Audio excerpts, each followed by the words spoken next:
Thank you. All right. So last week we discussed peace.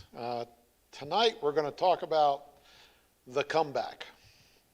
So if I mention to you the comeback, who do you think of in the Bible? People who overcame adversity and had a glorious outcome. Forget Jesus, he rose from the cross and rose from the dead. That one's a given. Where do you go after that? Peter, the denial of Christ and becoming the cornerstone of the modern church. Lazarus is a great comeback, yeah. Coming back from the dead's a big win. Others? Moses, yeah. So Moses, murders an Egyptian, runs away. He's out in the back 40 taking care of his father-in-law's sheep and herds, and gets the call from God and frees a nation. Daniel. Now, Daniel obviously being in the lion's den, and Shadrach, Meshach, and Abednego in the big old furnace. So, okay. Others? James, yeah. I mean, brother of Jesus. And what did the brothers and sisters of Jesus think of him when he was coming through town? He was nuts. They didn't just not believe him. They thought he was nuts.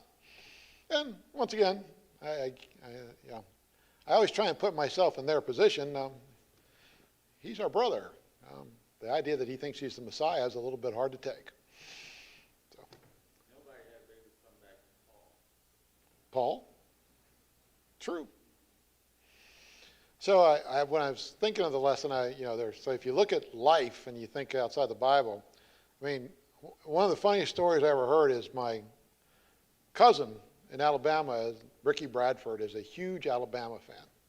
I mean, he has an Alabama room. That's where he watches the games, and he's about as diehard a fan as I know.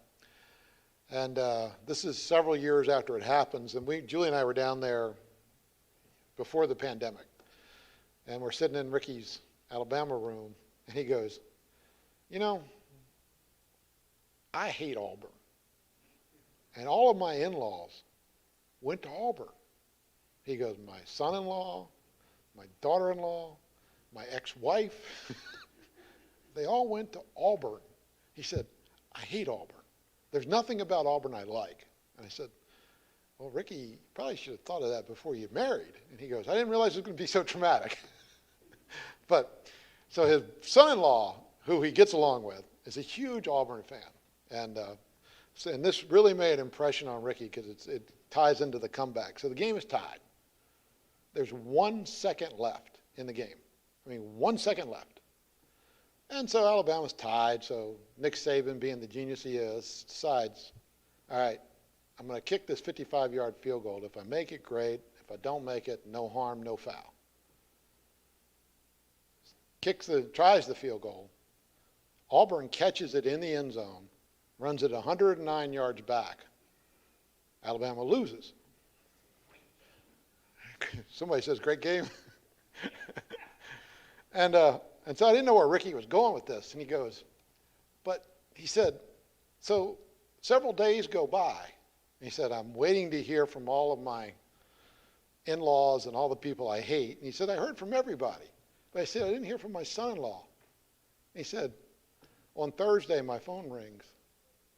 And it's my son-in-law. And he goes, you got a second? Starts laughing and hangs up. He goes, I got to give him credit. That was golden. And I said, okay, so I'm going to use that sometime. So that's the comeback. And there's several others. You look through history, and people have had tremendous comebacks. But as I was looking for this lesson, all of those people that y'all mentioned came to mind. But the more I studied, the more one person kind of stood out on the concept of the comeback. And it was Joseph. So tonight we're going to take a look at just kind of the things and the attributes that make Joseph such a unique character in the Bible. We all kind of know the story. So, if you go to Genesis chapter 37, I'm not going to go through the story, but Joseph has the unique position in the Bible is he doesn't have just one comeback. He's a constant set of comebacks. So, Joseph is obviously Dad's favorite. He gets the coat of many colors, and he has these dreams about his brothers bowing down to him, which clearly irritates them all. And then everyone knows that they actually wanted to kill him, but his oldest brother said, no, let's just sell him into slavery. At least we won't murder him. And they tell Dad that he's gone, blah, blah, blah. So we all know that. But the thing that makes Joseph unique as far as kind of the concept of always being prepared, and we talked about it last week, is how do you have peace? And ultimately what I concluded, hopefully you all did who were here, is the reason we have peace is God has a plan for us. Sometimes we don't understand it. Sometimes we really don't know how it's working in our lives. But our peace comes from knowing that God is in control. No matter what's transpiring around us, no matter what's happening to us, God has a plan. And that is the ultimate source of peace. And the Bible is very clear about that and all the things that come from peace. And Joseph, as I was studying for this lesson and the comeback, there is a unique characteristic of him. So we know that he gets sold into slavery. He ends up in Potiphar's, the head of the military. He ends up in their house. And the attribute about Joseph that I think you kind of jumps out at you is he doesn't wallow with where he is. So he gets put in Potiphar's wife, and he ultimately becomes in charge. I mean, he clearly understands and accepts that this is where God has placed him right now. And Joseph is an overwhelming success. Now, if you went from being Dad's favorite to being sold into slavery and put under Potiphar, I can't really speak for anybody else here, but my attitude's probably not real good. I mean, this is not what I had in my plan. I mean, this is a little bit of a setback. But with Joseph, you don't see that at all. And then we know Joseph ultimately gets thrown in jail because of the interaction with Potiphar's wife. So we're going to turn there. And starting in chapter 39, verse 19.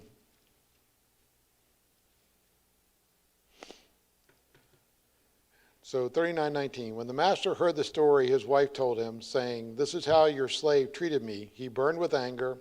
Joseph's master took him and put him in prison, the place where the king's prisoners were confined. But while Joseph was there in prison, the Lord was with him. He showed him kindness and granted him favor in the eyes of the prison warden.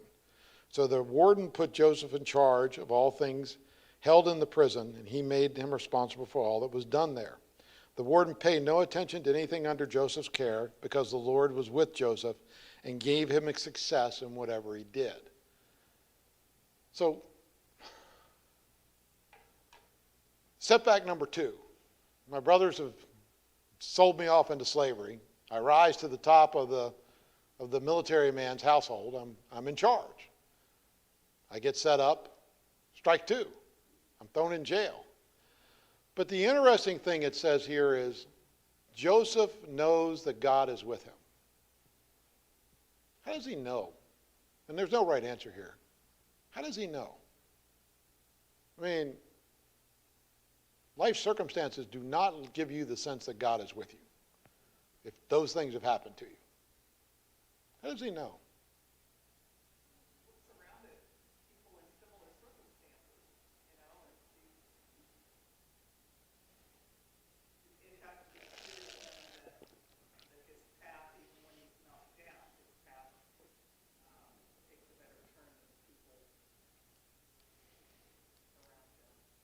Yeah, I mean, we just kind of playing off, I mean, you get the sense in reading that, and once again, we don't get a lot of insight here, but Joseph seems to be at peace. Okay, that's another strike against me. It wasn't my fault. I didn't do anything. But it says that Joseph knows that God is with him. And the funny thing is, because he knows that, the same thing happens again. Joseph is put in charge of everything having to do with the prison. Everything. Such that the warden, it actually says the warden doesn't give it a second thought. So, I mean, the attribute about Joseph here that is immensely unique is no matter who comes in touch with Joseph, they immediately trust him. They know he's different. It happened with Potiphar. It happens with his dad. And now it happens with the warden. And I mean, how many of us have that attribute? And once again, it's a relative thing, where everybody who comes in contact with you knows they can trust you. I know if I turn it over to Andy, it's done. I don't have to worry about it. I don't have to check. I don't have to do anything. It's good. I can go on about all the other cares and concerns I have in my life because I trust him. And the thing that you kind of notice with Joseph is, yeah, would the warden have had that trust if Joseph was cantankerous, if he was if he was constantly complaining, if he was confrontational? I don't know that. I mean, I think there's a spirit that Joseph represents that clearly the warden accepts. And it's because, and the writer says it's because Joseph knew God was with him. So the warden, he basically says, the warden paid no attention to anything under Joseph's care. So what was the consequence to the warden if anybody escapes? They're dead. But clearly, with the warden, he's not concerned about that. Joseph, take care of it. So then we know that there's the dream. So the two people, the cupbearer and the baker, come to Joseph, and they want him to interpret his dream. And Joseph's really clear that I'm not the one interpreting the dream, God is. And we've all kind of read that, and I always get them mixed up, but the cupbearer lives, the baker dies, is the way those dreams work out. Joseph kind of predicted it, and that's what happened. The cupbearer gets to go back to the king. Does anybody remember what Joseph asked of the cupbearer? Remember me to the king. How long did it take for the 2 years? So once again, Joseph completely upfront with everybody, does what he's supposed to do. The warden loves him. He saves, puts the cupbearer in a place where he gets his position back. And all he asks of the guy is, remember me to the king, okay? So, I don't know about you, but 2 years later, telling the king about your power to interpret dreams is not remembering me to the king. That's not what I had in mind. 2 years, long time. So everybody knows that, Pharaoh has a dream and no one can interpret it. And the cupbearer actually tells him, there is a guy that can interpret your dream.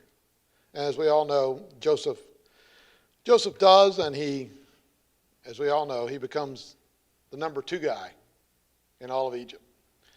And he's put in charge of preparing the foodstuffs. And ultimately, the dream had talked about the famine, and Joseph's job is to prepare for the famine. And Joseph, being Joseph, overachieves again. But then I want to really concentrate on how Joseph interacts with his brothers. Because to me, this is the ultimate comeback. I mean, not only has Joseph overcome what his brothers did to him, he overcame what happened with Potiphar's wife, he overcame being thrown in jail, he overcame the cupbearer ignoring him for 2 years, and then he actually goes in front of the king and actually interprets a dream that nobody else can interpret. But the thing that makes Joseph unique is, to me, his interaction with his brothers. And, I've always enjoyed the story of Joseph because I got to admit, I always kind of put myself in that situation. So, you know, I, I'm not real trusting of people who have stabbed me in the back. I'll admit, it's a huge weakness on my part. I don't respond well. I don't trust people after that's happened. And it's never, I've always been one of those, I know I'm supposed to forgive you, but that doesn't mean I've become brain dead. I mean, I'll forgive you, but I'm not liable to give you a very long rope the next time it comes up. And I don't, some people can say that's not very Christianly because I haven't truly forgiven. I don't know. I mean, I got to be honest with you. I think I have forgiven you. I don't hold a grudge, and I'm not really. I really, truly don't spend any time on it going forward. But the next time I need to rely on you, or the next time I need to trust you, or the next time I need to include you, I'm a little leery. I won't. I don't really have another way of saying that. So we know that Joseph now is taking care of the famine, and his, if you go to chapter 42, Julie, can you read verses 1 through 7? When Jacob learned that there was grain in Egypt, he said to his sons, "Why do you just keep looking at each other?" He continued, "I have heard that there is grain in Egypt. Go down there and buy some for us, so that we may live and not die." Then 10 of Joseph's brothers went down to buy grain from Egypt. But Jacob did not send Benjamin, Joseph's brother, with the others, because he was afraid that harm might come to him. So Israel's sons were among those who went to buy grain, for the famine was in the land of Canaan also. Now Joseph was the governor of the land, the one who sold grain to all its people. So when Joseph's brothers arrived, they bowed down to him with their faces to the ground. As soon as Joseph saw his brothers, he recognized them, but he pretended to be a stranger and spoke harshly to them. "Where do you come from?" he asked. "From the land of Canaan," they replied, "to buy food." Okay. So Joseph, the interesting thing is, and before we get there, I like Jacob and how he talks to his sons. Why are you staring at each other? It ain't going to get any better. We can sit here and continue to look at this problem, but it ain't going to get any better if we just sit here and stare at each other. So I kind of like that in Jacob. I think that's a good line. And you can always you can use that fairly broadly at church. We all have this problem. We all agree to it. We all stare at each other, and it's like, all right, who's going to do something? Because staring at each other is not really helping anything. But so Joseph's reaction when he sees his brothers has to be, and it doesn't say this here, but if you're Joseph and your 10 brothers are bowing down to you, come on, I told you this. He's got to be sitting there going, I told you so. It was 30 long years ago, but I told you. But he doesn't. He actually doesn't even recognize them, and his quote speaks harshly to them. And he says, "Where are you from?" And they kind of answer to him. But his brothers obviously don't know who he is. And then he goes on, and Sue, can you read verses 8 through 17, please? Although Joseph recognized his brothers, they did not recognize him. Then he remembered his dream and said, "You are spies. You have come to see where our land is unprotected." "No, my lord," they answered. "Your servants have come to buy food. We are all the sons of one man. Your servants are honest men, not spies." "No," he said to them. "You have come to see where our land is unprotected." How far? Through 17. But they replied, "Your servants are 12 brothers, the sons of one man who lives in the land of Canaan. The youngest is now with our father, and one is no more." Joseph said to them, "It is just as I told you. You are spies. This is how you will be tested. As surely as Pharaoh lives, you will not leave this place unless your youngest brother comes here. Send one of your number to get your brother. The rest of you will be kept in prison, so that your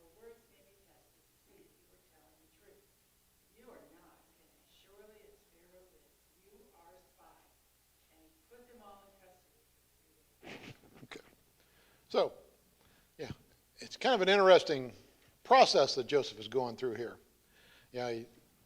I like their brother's answers. It's we are the father of one man. He has 12 sons. The 10 of us, the other one, and the one that is no more. So the brothers have concluded that Joseph didn't fare well in his journeys after they sold him off. But they don't forget him. It's interesting that in their minds, anyway, he's still a part of the family. He was until we sold him into slavery. And he tells them all that you're going to remain in captivity. And I find it interesting that his condition is that one of them bring back the youngest. Now, Joseph and Benjamin had a unique trait in that they were brothers. Joseph was half brothers to everybody else.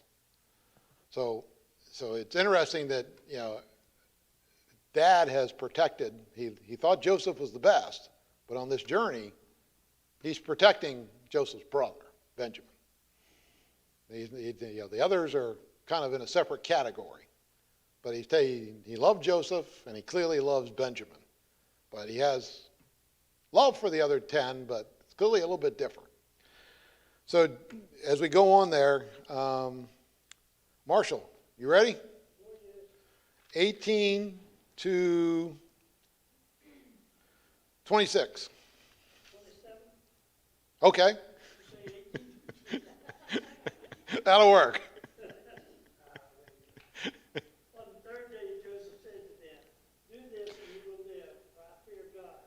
If you're an honest man, let one of your brothers stay here in prison while the rest of you go and take grain back for your starving households. But you must bring your youngest brother to me, so that your words may be verified, and that you may not die." This they proceeded to do. They said to one another, "Surely we are being punished because of our brother. We saw how distressed he was when he pleaded with us for his life. But we would not listen. That's why this distress has come on us." Reuben replied, "Didn't I tell you not to sin against the boy? But you wouldn't listen.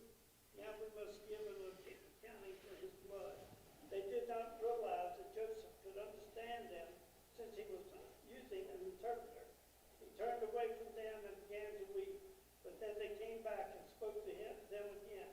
He had Simeon taken from them and bound before their eyes. Joseph gave orders to fill their bags with grain, to put each man's silver back in his sack, and to give them provisions for their journey. After this was done to them, they loaded their grain on their donkeys and left. At the place where they stopped for the night, one of them opened his sack to get feed for his donkey, and he saw his silver in the mouth of his sack. Okay. So Joseph relents and lets 9 of them go back. He keeps the one behind. And I've always found their reaction to be very odd. So the brothers are, they've had the journey down to Egypt. They've been before Joseph without knowing it's Joseph. Simeon is held behind. But when they leave, what's their reaction? Why does Joseph's memory come up now? I've always wondered. Anybody got any idea? I don't have a good answer. Why now? Why do they think God is punishing them now? Is it because they're going back to get Benjamin? Dad's second favorite? I mean, any thoughts? It's always struck me as odd. I've never heard a good answer, so I'm opening it up. I don't have a good one. This may be the first time they've ever had to plead for their lives. So the memory of Joseph is coming back and pleading for his. Mm-hmm. Sue? We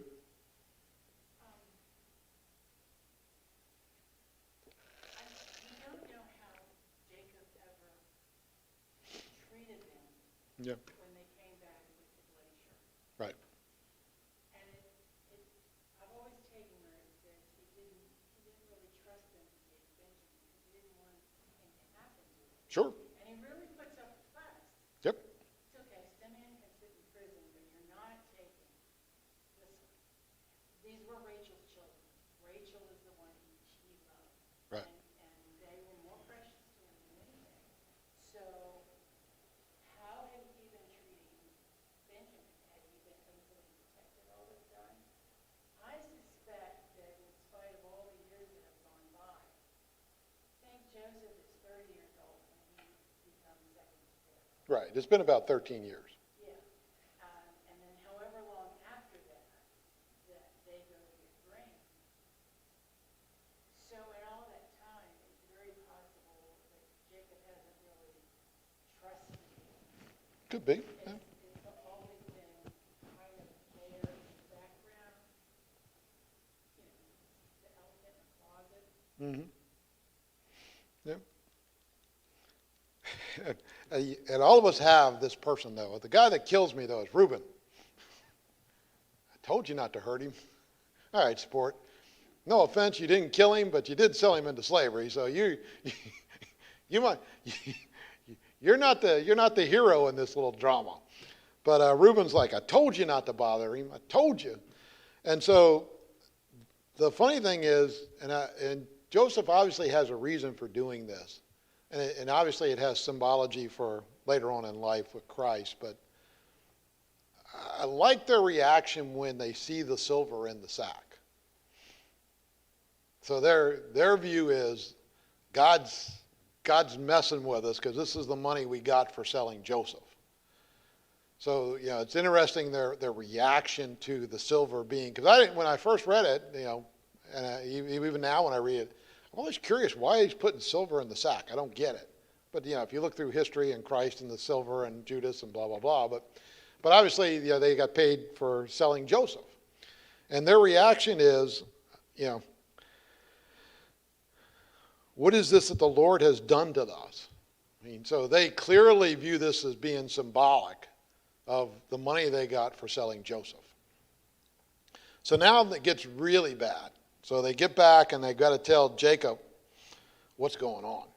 And like Sue said, Jacob has a special place in his heart for Benjamin.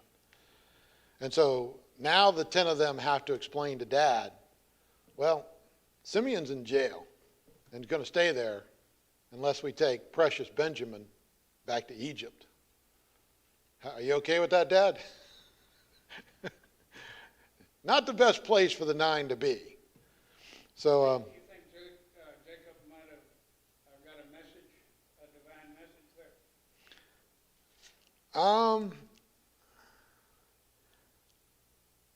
I don't know. I don't get it. I've never really seen that in the scriptures, Gaines, but it doesn't mean it's not there. I mean, you know.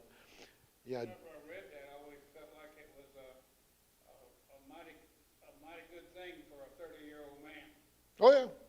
He knew exactly how to get the people to come back, but it has been in time on why they were coming back. Mm-hmm. Except Joseph wanted to see them boys, see their boys. Mm-hmm. But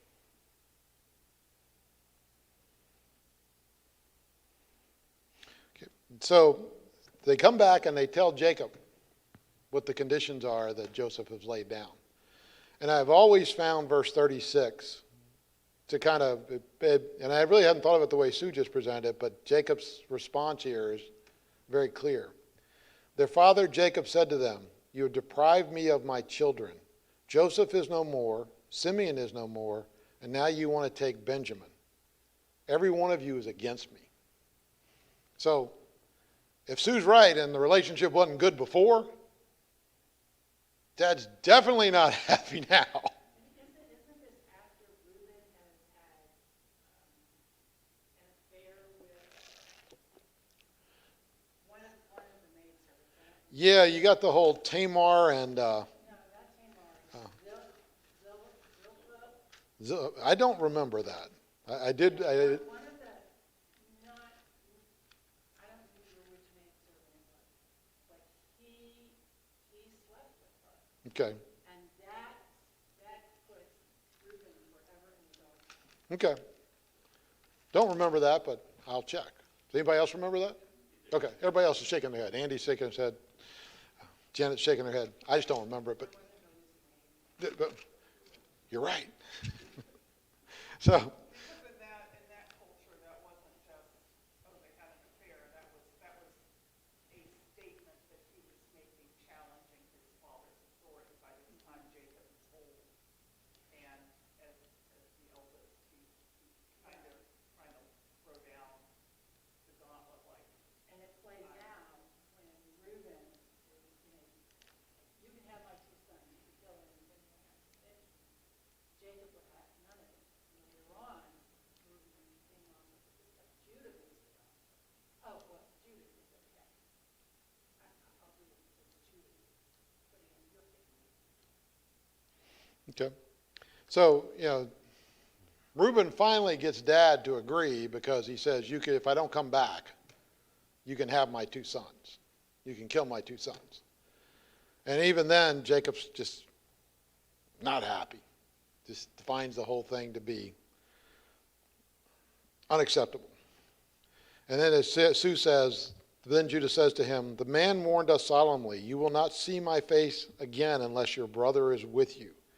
If you will not send our brother along with us, we will all go down and buy food for you.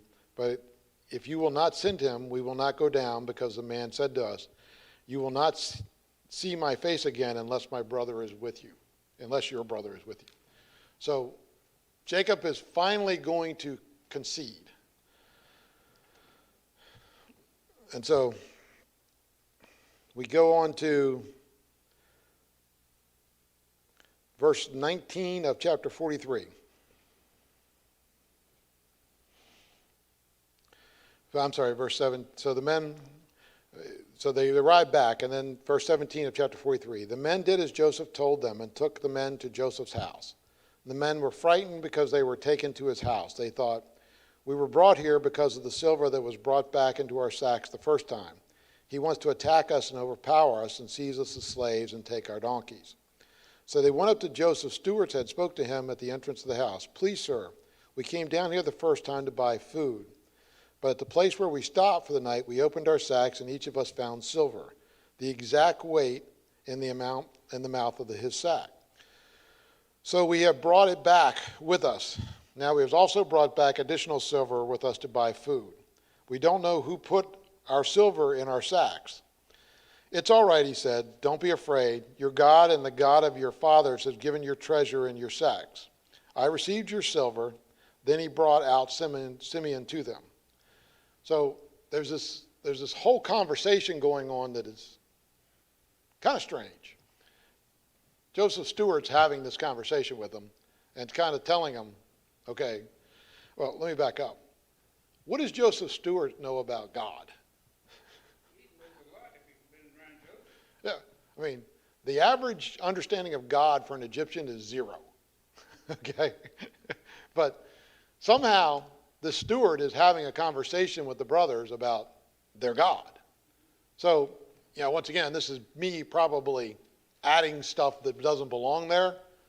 But, he's obviously doing what Joseph told him to do. But here's a man who's speaking about a God that is foreign to him.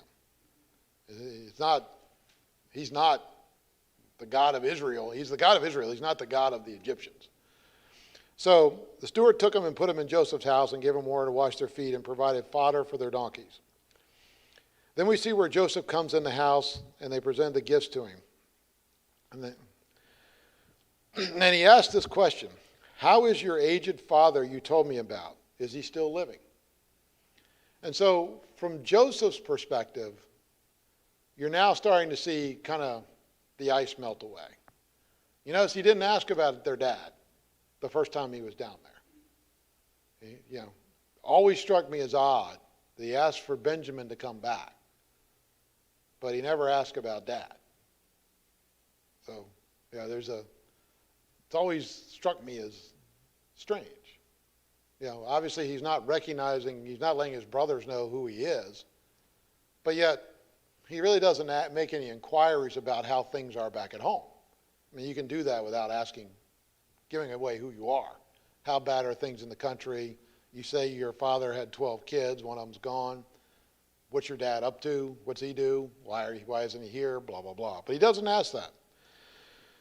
And so they go through this whole thing where his brothers get served and they ate. And then he sends them off again, this time with more silver and a cup of silver. And everyone knows whose sack was the cup of silver in.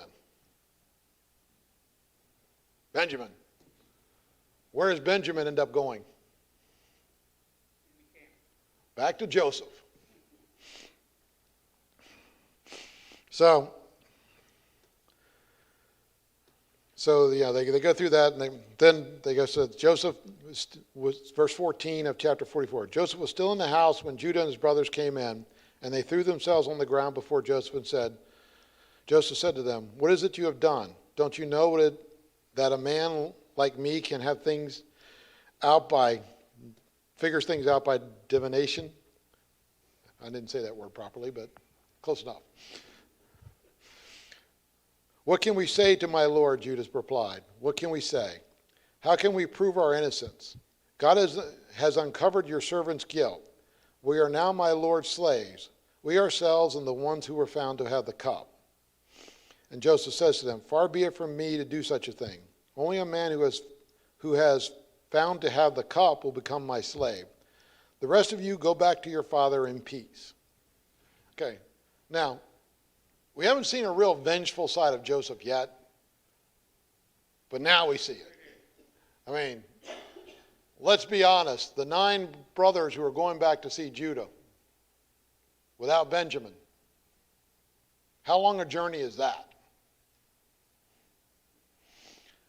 And so, the thing I like about Joseph is he clearly he isn't outwardly vengeful. He doesn't seek retribution. But he does have a human side to him. This is the way I'm interpreting it. I mean, Joseph has overcome everything. From the betrayal of his brothers to the whole thing with Potiphar's wife, to the whole thing in jail, to his time kind of recouping his status with the Pharaoh. And now his brothers are there. They bowed down to him. The prophecy has come true. And he plays with them. I mean, that's in Jeff's head, they're the mice and the cat's playing with them. You can only get so far away, and I'm going to swat you back, and I'm going to continue to play with you. And that's the stage we're going through. And now, once again, that may not be scriptural. That may be just Jeff's interpretation. But Joseph is playing with his 9 brothers. He's not making things clear. He's not being overly honest with them. He's playing with them. But then we all know what happens when Joseph makes himself known. And this is the thing that I think I like best about Joseph, is he is just reuniting with his family. He doesn't, for all the things that Joseph can be vengeful for, he's not. For all the things that have happened to Joseph, he's not angry. He doesn't strike out at people. And the whole thing I find with Joseph is he goes through these stages. He's the favorite son. He's the favorite servant. He's the favorite prisoner. And now he's the number 2 guy in all of Egypt. But he still doesn't seem to have changed. He still kind of takes that approach in life. And I think if there's anything we can gain from the story of Joseph, God has a plan. And part of that plan is no matter what situation you're put in, God's demand of you is that you do your best. To go backwards just a little bit. Mm-hmm. I think Joseph knew that his brothers wanted to kill him. Mm-hmm. And it was just God intervening. Silver, I think the silver took back to see what the brothers would do. When they went back, did they say, oh, well, okay, you can have Benjamin.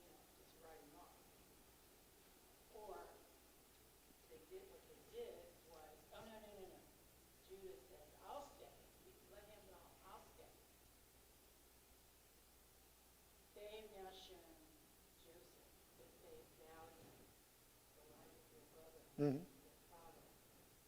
Definitely not treating them anywhere like they treated Joseph. That was the test that had they failed that test, I think things would have been very, very different. But they passed the test. They had learned their lesson and valued life. And I think that's the shape of witness. Okay. And that's when it then yields because, they really do care. Yeah. Any other thoughts? Because we're out of time. Janet? Well, I was just thinking that we don't know exactly how old he was when he had these visions, back when he was a child, old enough to have some understanding that they weren't dreams, Right. they were visions, he took them for what God intended it to be and internalized that, and that makes me think of how important it is for us to train children, so long if Joseph had been, an adult when he had those visions, I mean, yeah, God had visions, plenty of adults as well, but I just think that, maybe was part of why he was just so steadfast, because that, essentially that revelation from God came to him in such a formative time in his Mhm. life, and that was what he held on to through all of the ups and downs, that he knew he had a place, God had a place for him, and it was just his job to follow through with wherever God put him. Yep. But yeah, anyone else that may have had the same visions though at any age, they might not have reacted in the same way. Yeah. But it clearly was such a fundamental part of his character. Yeah, I mean, it's clearly, Joseph, there is that concept of that understanding with Joseph that God has a plan for him. And as you read through that in more detail than we covered it in the 40 minutes we were here tonight, is Joseph never shows signs of having that questioning conversation with God. From, as we talked about, from all the situations that he was in great stead to then go to the lowest depths, you don't see despair. You don't see where Joseph doesn't do anything other than strive to be God's example in the situation that he's put in. And every time he does, he has success. Now, once again, it's one of those things where, as we look at our lives and the understanding that God has a plan for us, do we still, as life kind of throws us the curveballs, do we still operate at our highest efficiency to execute the plan? Because, the thing that the New Testament constantly stresses is you really don't know when you're going to have an impact on someone. Whether it's your children, your brothers, your sisters, your spouse, your friends, or strangers. We don't have the episodic events that Joseph has. But do we have that trust that God has a plan for us and that we're very conscious of that as we go through our interactions? Do people understand in interacting with us that God has a plan? I can't really explain it to you today, but I am trying to execute against what God has for me to the best of my ability today. I'll fail and I'll have my ups and downs, but no, tomorrow I'll strive to be better. And, I think it is the attribute of a Christian that sometimes we overlook, is do the people that interact with us on a daily basis understand we are striving to be the best we can in our relationship with them and our relationship to the plan that was put before us. And I know that for me, I do focus on that because I've always found myself in situations that were kind of chaotic. And the one thing I've always strived for is to stay in control. and to stay so that people know that they can trust me. And because we'll get through this. And, it's when I had my going away party from KPMG, the one thing I was heartened to hear from the people who had known me all those years was, we always knew we could rely on you. Say everything else you want. We always knew, no matter what the situation was, you were going to be there and you were going to be consistent to what you had said you were going to do. And I think, it's always something that, everybody needs that positive affirmation, because you don't get that. At least you didn't in my career. There's a lot of negative affirmation, but very little positive affirmation. But as you kind of go through life, that is the one thing I think we control. And because, things aren't always going to be working out the way we want. We can't control, those of you that have children, you can't control your children. Those of you that have parents, you sure can't control your parents. And the same thing with brothers and sisters. You can't control it. The best you can do is be executing against God's plan for you as best as humanly possible. And that's the takeaway from Joseph. So, thank you.